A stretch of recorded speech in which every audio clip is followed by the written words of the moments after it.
अगर किसी को मसूड़ों में कुछ प्रॉब्लम हो जाती है, तो क्या उसका इफ़ेक्ट जो है वो हमारी बॉडी में पड़ता है या कोई हमें कोई और डिसीज़ ना हो जाए उससे रिलेटेड?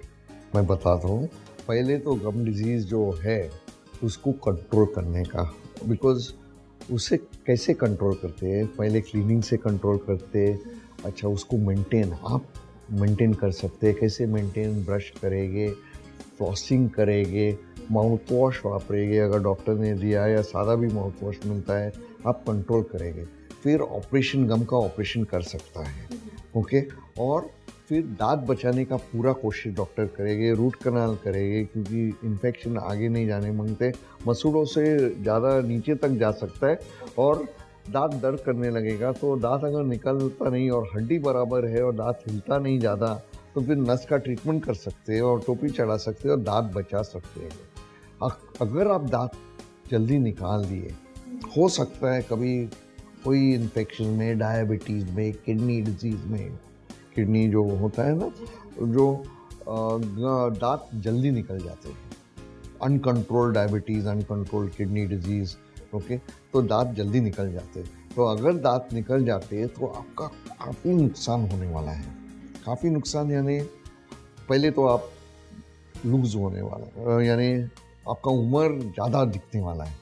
जो आप 40 साल का समझो, आपका गम डिजीज़ हो गया और दाँत खींचने निकालने ही पड़ेंगे, समझो निकालना पड़ा और निकाले, तो अगर आपको डेंचर डालने के हैं तो इमीडिएटली आप थोड़ा ज़्यादा सीनियर दिखता है। 40 का उम्र है तो आप दिखता है 50 या 65, तो डेंचर डाल सकते। डेंचर यानी डालो निकालो। आजकल के ज़माने में फिक्स हम डालते, इम्प्लांट्स डालते, ठीक है। इम्प्लांट्स हड्डी में जाके बैठता है और फिर उसके ऊपर दांत चढ़ जाते हैं। तो वो भी नया टेक्नोलॉजी, नया यानी हम तो 94 से कर रहे हैं इम्प्लांट्स, ऐसे नहीं कि नया टेक्नोलॉजी है। और विदेश में तो काफ़ी, इंडिया में 94 में आया था, 92-94 में इम्प्लांट्स बड़े थे। अभी इम्प्लांट्स काफ़ी लोग कर रहे हैं। और ये फिर और क्या होता है, कार्डियक, हार्ट का प्रॉब्लम हो सकता है, ओके। तो ये हार्ट का आपको उसमें स्टैटिस्टिक्स भी है, आप गूगल अगर करोगे, और लेकिन ये गूगल एकदम, ये गूगल डॉक्टर बहुत बन गया आजकल। तो ये तो टेंशन वाला चीज़ है। लेकिन हार्ट का प्रॉब्लम्स जो है, it can trigger off a cardiac, it can trigger off a stroke, trigger off, जो it is a silent killer. चालू है गम का ट्रीटमेंट, गम का मसूड़ा, पेरियोडोंटाइटिस, साइलेंट किलर।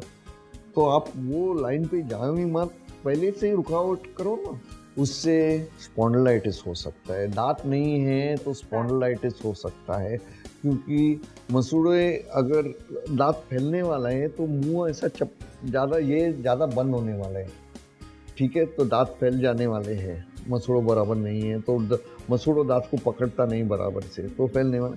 तो ये तो वर्टिगो हो सकता है, स्पॉन्डिलाइटिस, कान में जो आवाज़ गूं, कभी कभी कई लोगों को हो जाता है, उसको बोलते हैं टिनिटिस हो सकता है, और काफ़ी कुछ हो सकता है। तो दांत भगवान ने दिया है, आप संभालो, संभालना बहुत इम्पोर्टेंट है।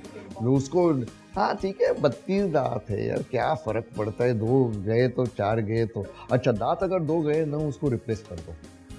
रिप्लेस काफ़ी मेथड से रिप्लेस कर सकते हैं हम, डेंचर डाल सकते हैं, लेकिन ऐसे में पीछे का दांत है, चलो छोड़ो, नहीं तो सब ये दांत, एक दांत दूसरे दांत को सपोर्ट करते हैं, और ये और ओक जो है उसको दांत ये रखते हैं, और जबान जो रखते हैं, सब बैलेंस्ड है। बॉडी भगवान ने जो दे दिया है वो सब बैलेंस से दे दिया है अपने को, ओके। आप निकाल देंगे तो 15 साल, एक दिन में कुछ नहीं होता है। नुकसान होने वाले सब दांतों को, वो साइड फेल होने वाला है 15 साल के बाद, 20 साल के बाद।